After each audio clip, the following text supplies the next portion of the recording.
ॐ सौराष्ट्रदेशे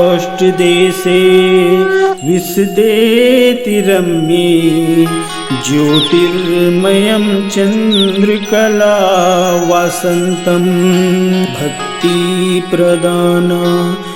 कृपावतीर्णं तं सोमनाथं शरणं प्रपद्ये तं सोमनाथं शरणं प्रपद्ये।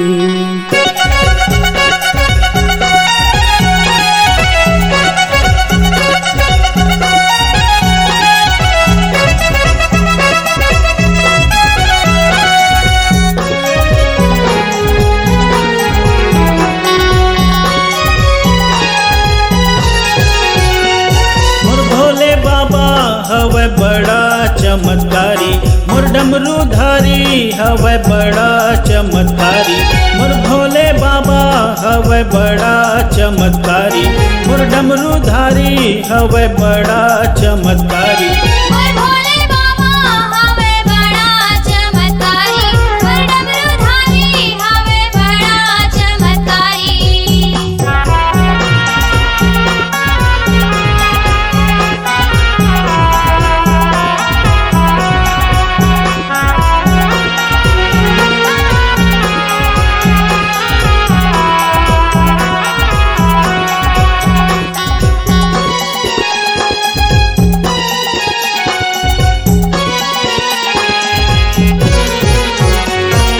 शरण में तोरे आयन भोला निस दिन शीस झुकाएं, शरण में तोरे आयन भोला निस दिन शीस झुकाएं, करन आरती महाकाल के माथे तिलक लगाएं, करन आरती महाकाल के माथे तिलक लगाएं।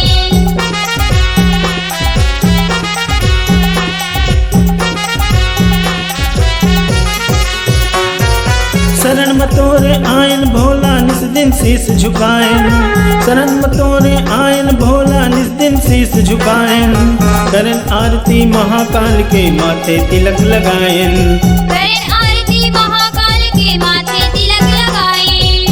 नंदी के करे तय सवारी मोर भोले बाबा हवै बड़ा चमत्कारी।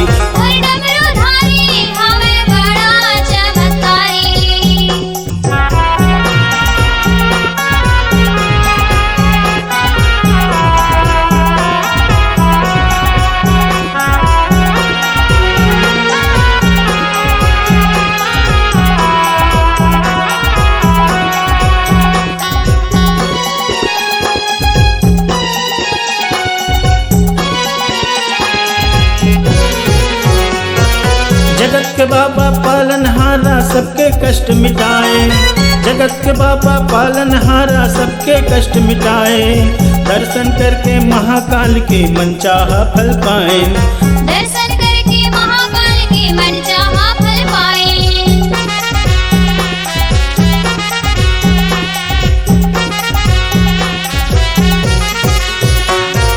जगत के बाबा पालनहारा सबके कष्ट मिटाए, जगत के बाबा पालनहारा सबके कष्ट मिटाए, दर्शन करके महाकाल के मनचाहा फल पाए, दर्शन करके महाकाल के मनचाहा फल पाए। त्रिशूल करे तय हधारी मोर भोले बाबा हवै बड़ा चमत्कारी।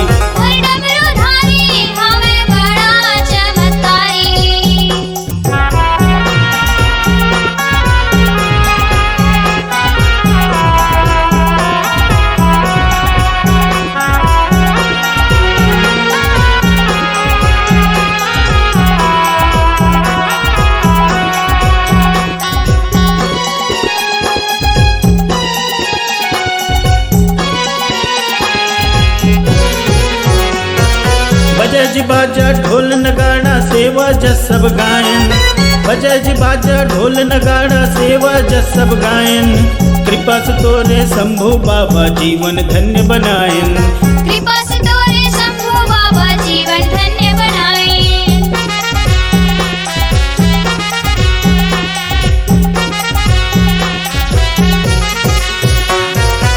बजै जी बाजा ढोल नगाड़ा सेवा जस सब गायन, बजै जी बाजा ढोल नगाड़ा सेवा जस सब गायन।